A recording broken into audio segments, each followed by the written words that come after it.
Hello, good evening. I think we are live, and I hope we are.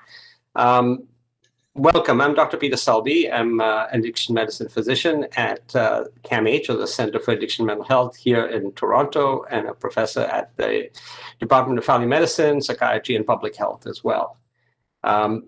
So welcome to our session today. We are going to be talking about alcohol. Yes, it's that time. Many people may be settling in for their first drink of the day, and for some, not so much. It may be the second or third drink. But for others who've decided to give dry January a try, they have probably not had a drink for a couple of weeks now. Regardless of where you're at, you're welcome to join, and we hope to have a discussion about it. We're going to focus a little bit on Canada, because in Canada, 80% of Canadians drink alcohol, with at least 1 in 5 drinking above the guidelines. So they're drinking to excess. And it's significant because not only do people end up getting into trouble and saying things that they didn't mean to say, or getting angry and getting into fights, but they also end up with serious health problems, as well as serious psychological problems and psychiatric problems. And of course, it accounts for why some people die in accidents and falls and liver injuries and all sorts of things, cancers, for example. So we really wanted to take this opportunity to talk about it. Pre-COVID, people drank excessively, and then CAMH started doing surveys after COVID and found that Canadians are binging alcohol. And in fact, it used to be that men binged more than women, but pretty much that has gone. And there's obviously under a lot of stress, and people are binging excessively. So we thought we'd have this take this time to basically talk a little bit about alcohol. And I'm really pleased that today the new chief of addictions at CAMH, Dr. Leslie Buckley, is joining us. She's an addiction psychiatrist. She did a residency in Canada and then went to Yale in the US and did a fellowship in addiction, and then also did a master's in public health from Harvard. So we are really pleased that she has obviously came back to Canada, worked at UHN, and now has come to CAMH as our chief of addictions. And so welcome, Leslie. Thank you for taking the time around mealtime, actually, to join us and talk about this. And so, just as we're getting going, I just wanted to sort of, what are your thoughts about this dry January? And it's sort of taken over people's sort of fancy a little bit. Well, first of all, Peter, thank you so much for the kind introduction and for being such a great colleague for about 15 years now. Yes. Yeah. It's a great topic, and I can tell you that already there's been, a lot of interest and people reaching out to CAMH for information, all because of dry January. So one thing, it is definitely doing is, it's shining a light on alcohol and making us think about it, which is great because, in some ways I often think that we should be thinking about alcohol like we think about nutrition. What's our relationship with food? What's our relationship with alcohol? Is it hurting us in any way? And for people who try dry January, you can create new patterns, like reset your patterns. And in general, it just raises awareness. So I think it's a great thing. Yeah. And, people have been asking me whether they think dry January works or not. What are your thoughts about? I mean, you said a little bit, it's getting people to actually be more aware and seek help. But any thoughts about, does this mean that after dry January is done, that you drink to excess for the rest of the year? Or what does it mean? So it could mean that for some, right? Yeah. And for others, it might create a new pattern that sticks. And even if it doesn't remain dry, it could be, that there's a, reduced February and a reduced March. And any reduction is a great reduction, as you know, in terms of cancer risk, right? It's all really, depends on, every little bit that you decrease is an improvement. Sure. Now, people say that, I don't drink hard stuff. I only drink wine and beer, and, and that's part of my culture, and I just drink that. How do you approach that, and how do you have that conversation with people to help them understand about alcohol? So I think you're very right. People really have different thoughts about different types of alcohol that's served, and a lot of people really think that hard liquor, as you say, is sort of like the only thing that's really a problem. And so, we often have to talk with people about, what is a drink? Yeah. And it's a beer, and it's a bottle of beer, but if it's a big glass of beer, then that could be one and a half. And the same with wine. So when you pour out the wine glass for what is actually a drink, it is much smaller than probably the typical wine glass. Yeah. And then the same with drinks. It's easy to put more than the amount that is equal to a drink in that glass. So that's one of the first things we talk about, and really all those drinks are equal. That's right. They all have about 13.6 grams of alcohol. And one of the things that I think, even myself, I've tried pouring out a drink and then measuring it. And always, what I think is a standard drink that I've poured is never a standard drink, because when you measure it, you suddenly realize you've been pouring way more than what you think is a standard drink. So, an ounce and a half of hard liquor has the same amount of alcohol, as you're saying, as a bottle of beer, which, and most people don't think. They think, well, I'm only drinking beer. So I guess we have to spend a lot of time making sure people understand that it's the alcohol that is the problem. It's not the type of drink per se. It's the alcohol content that is the problem, and the amount, right? That's right. And sometimes you can change the amount you drink by changing your type of alcohol. So if someone finds that the hard liquor goes down too quickly in the sweet drink, they might want to turn to a type of alcohol that's less potent. Right. Or even that they like less. This is a new tip I just recently started using, that, if you like red wine and you're drinking too much of it, switch to white wine. Right. Because you'll end up consuming less. Sure. And again, what are some of the things that you, and some things that you've told your patients and others about? How do you know that you're going, or, it's not just you're drinking too much and you didn't know, but you're actually developing a problem with alcohol? Thank you for that question, Peter, because it's such a great one with when you have an audience of people who may not have sought help before. Yeah. So, I think probably one of the most common ways that people find out is that their partner, so whether it's a romantic partner, a friend, or a family member, lets them know, that they've noticed something. And maybe the person themselves has noticed too, but there's something about someone else mentioning it. Mm-hmm. Another thing to look for is losses. Right. So whether it's loss of a job or loss of a relationship that may have been impacted, and sometimes we don't look hard enough, and that's when you have some kind of therapeutic help. Right. A person might see those losses that you can't let yourself see. Mm-hmm. And then hazardous use. So if you've ever gotten behind the wheel of a car when you might have been at risk of being over, that's a great indicator right there to immediately, change things around and think a lot about whether you need to get help. And then lack of control. So if you've tried a couple of times to cut down or stop and you can't do it, that's also an indicator. Really? Yeah, exactly. So in a way, you have to have somebody who's your mirror, because you may not be your best mirror. You may not have good insight as to what is happening. And, I always say that humans in general, we are on the wrong side of our eyeballs to see what we do. So it's our friends, family, and others who are often the first to notice, and we should trust them. And especially if it bugs us that, somebody's commented on our drinking, that should be another indicator that this is getting out of hand. I tell patients, by the time you've had your first blackout, or your second blackout, you're probably having a quite a significant problem. And most people think blackout is going, flat on the ground, but actually blackout is a memory loss, right? Where you can't remember what happened the night before. You don't know what you did, or it's gray.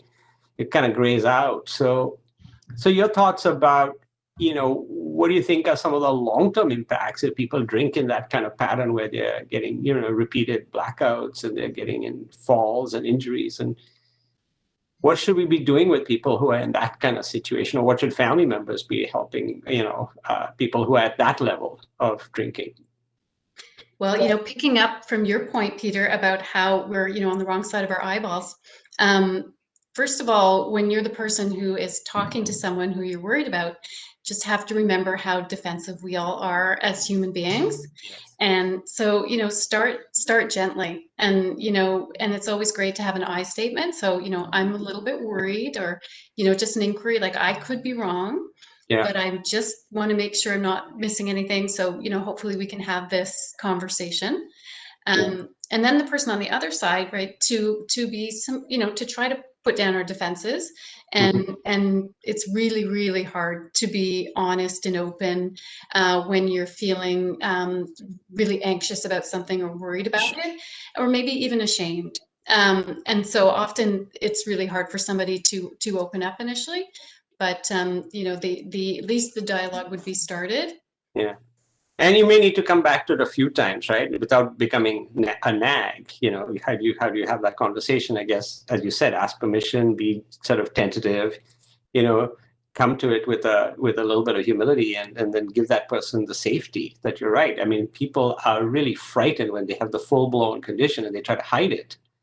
So helping them sort of get to that point is critical. So I love the way you're talking about how can we be gentle and kind while we are helping people realize they have something going on, which is like, any condition has genetic factors, has environmental factors. So we need to help them. So that's the severe end. Other thoughts that you have. Okay, so we've gone from, yes, there are people drinking too much, and we've talked about, okay, that's the severe spectrum.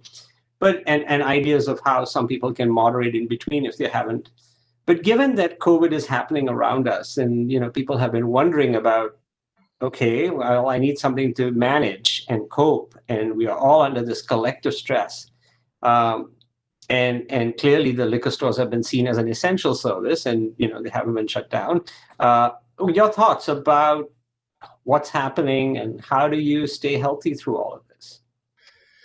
I think COVID really has been a perfect storm for alcohol and some other substances. So, it's not surprising. We've seen these increased numbers.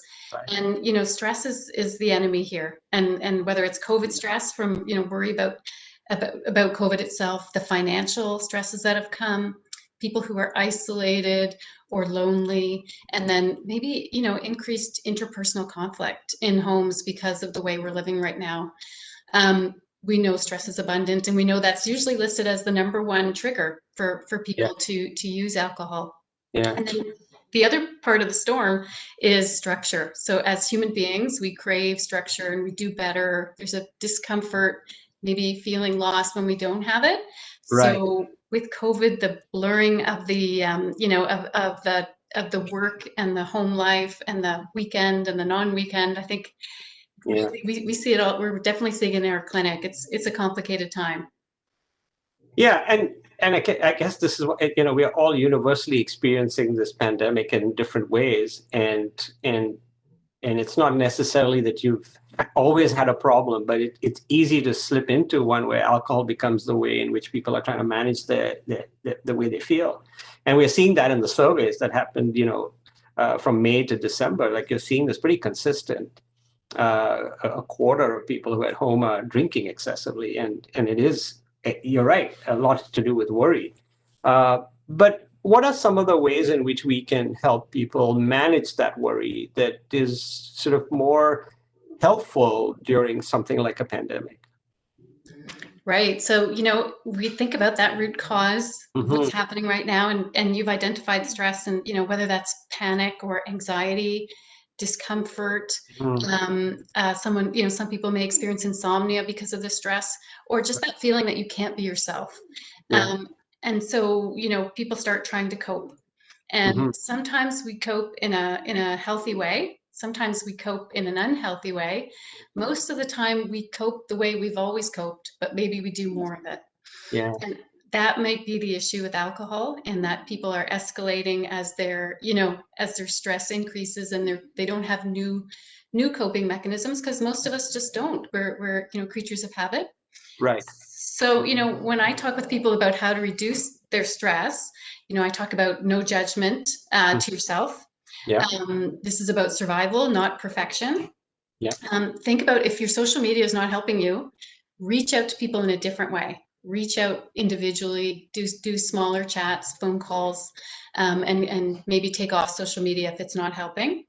Yeah. Distraction. So, people are coming up with more cooking, crafts, coloring, Right.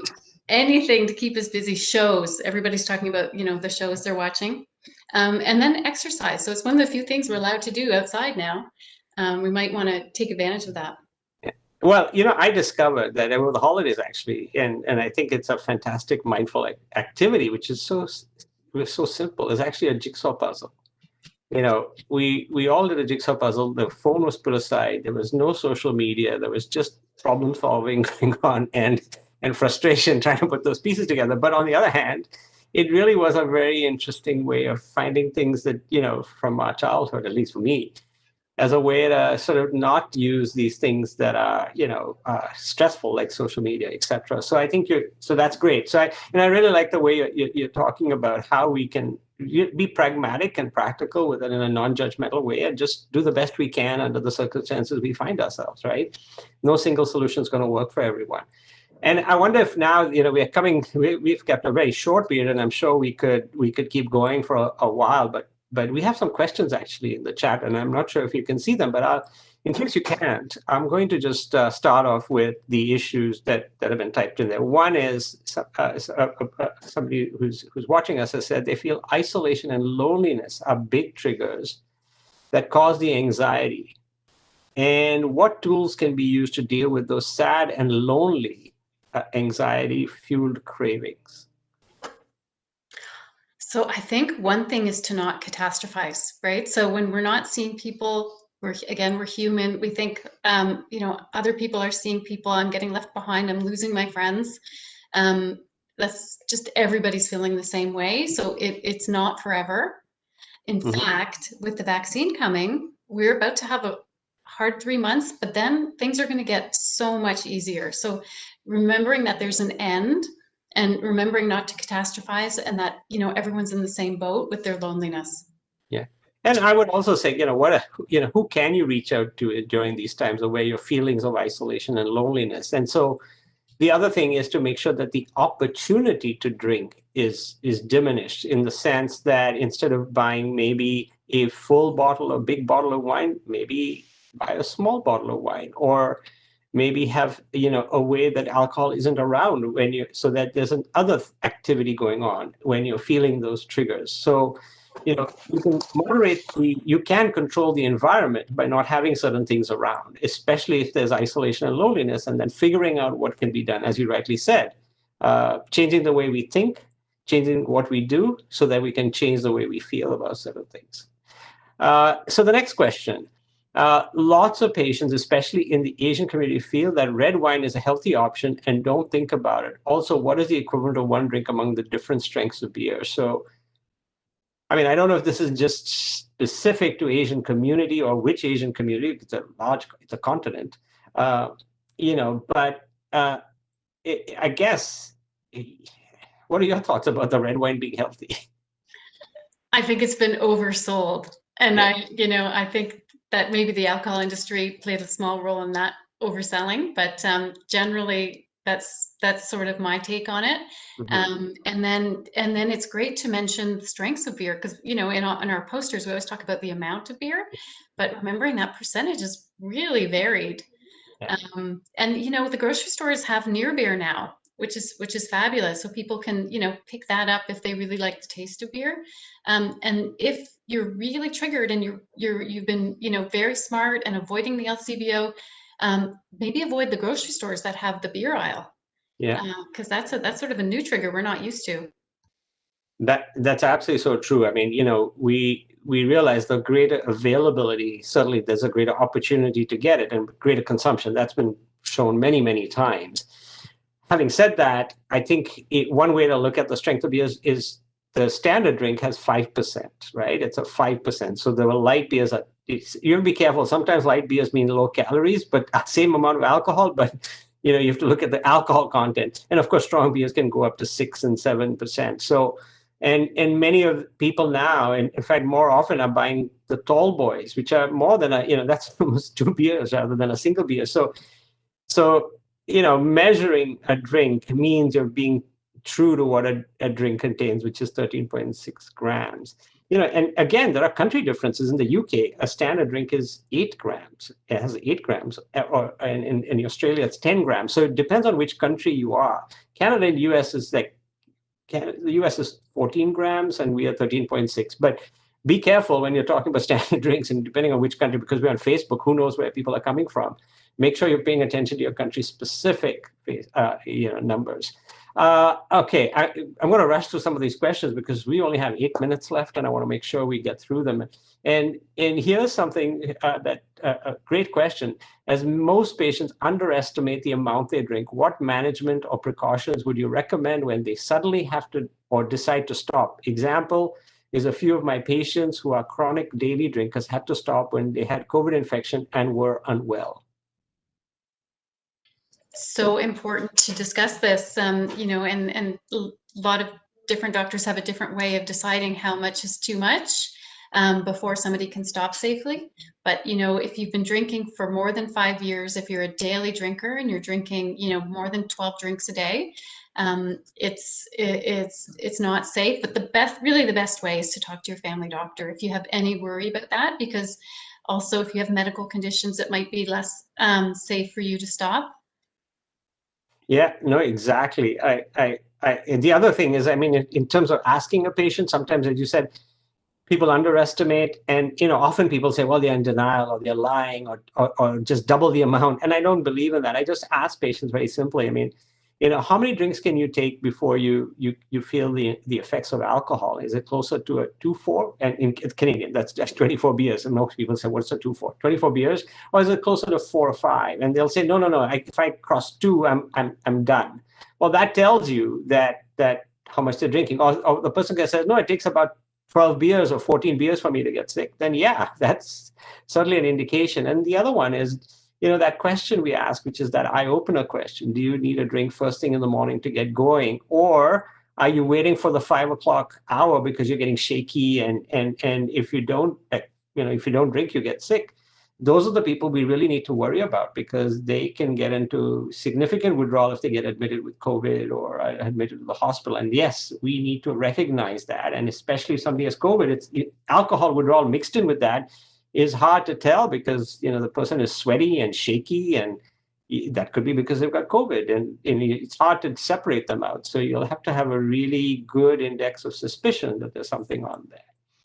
But anyway, in the last few minutes, we have some other questions that that people want to know. And the other question is, there's obviously help with Alcoholics Anonymous or AA, but what is the other kinds of resources in the community or mutual help groups that are out there that you help your patients with? Maybe there's some specific for women, or other ones for people who don't believe in AA or don't like the spiritual aspects of AA. Your thoughts?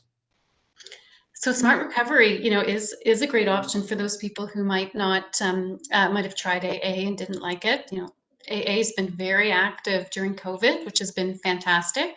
Different cities might have different smaller groups. Like I know we have Women for Sobriety here in Toronto. There are also things you can do yourself if it's safe for you to stop drinking. You can think a little bit about your own motivations for do some motivational interviewing, as we would call it in our work. Think about your motivations, think about the consequences, think of your challenges and what's stopping you from reaching your goals. Activating a plan. So not only might you participate in Dry January, but you might start structuring your days and thinking about each day a healthy activity, each day making a connection, and then making a goal. And if it's Dry January and you're going to be dry all month, that's fabulous, but it's a good start and something you can do on your own. Or as you said, you can reach out to these great community programs that exist. That's great. Yeah. And, of course, our CAMH website has resources there for you. And of course, we have if you have significant problems, you can call CAMH and come to CAMH for help. We are a hospital as well, so it's not just, and especially if you're in the Toronto area, there are opportunities to get help, or in your local area, find the local hospital if your drinking is excessive. Last question, I think we'll end with this, and this is your area of expertise. The question is, as a woman, is there anything I should do differently? I know I have to drink less than a man, but if I want to quit, are there ways that work better for women than for men? So thanks for bringing up the gender difference, because it is important. And you definitely, if you're a woman, you don't want to be keeping up to a male in terms of amounts. And, it's just our body chemistry is different, and it's not just weight, right? Men are bigger and often weigh more than women, but it's not just weight, it's also about how we process. So it's good to remember that our numbers are different in terms of the low risk drinking guidelines. We're limited to 2 drinks a day, whereas men it's 3. And then, the next part of the question is great. Is there a different way of getting better as a woman? And, there's women focused treatment, and some people really find that that's more helpful. Sometimes in treatment with women, we focus more on relationships and really think about how that's affecting our lives, even though it's just as important for men to think about too. And then again, for everybody, but certainly particularly in women, and thinking about trauma and how that might impact our use, and maybe even thinking about talking or getting help for something that might be under the surface causing some of what you're experiencing. That's right. Well, this half hour has flown by, and I think we've come to the end of this great conversation that you've helped enlighten a lot of people about. And I want to take this opportunity to thank you. I want to let our audience, whoever's joined us now or comes later, if you need further information about COVID and those interactions, camh.ca/COVID-19. There's a whole host of resources for people. We also have an app, and then CAMH has a whole lot of resources for people around excessive drinking, and there's also an app called Saying When. So there's lots of help that can be done remotely and over distance, and all of these things are free. So, no one needs to suffer in silence during this time. And we really want to thank you, Dr. Buckley, Leslie, for being here and for enlightening us and giving your views and perspectives on dry January and drinking in general and drinking and gender. So thank you very much, and have a great evening. And everyone else, have a great rest of the month and year. And for those of you who are going dry January, this is your hump week or hump day, I guess, because it's the 14th, and well, I guess 15th and 15th will be the hump day. But hey, all the best to you, and good luck, and hopefully you'll come out on the other side of this with more knowledge and of what you want to do next. So have a good evening. Bye now. Thank you, Peter. Thank you.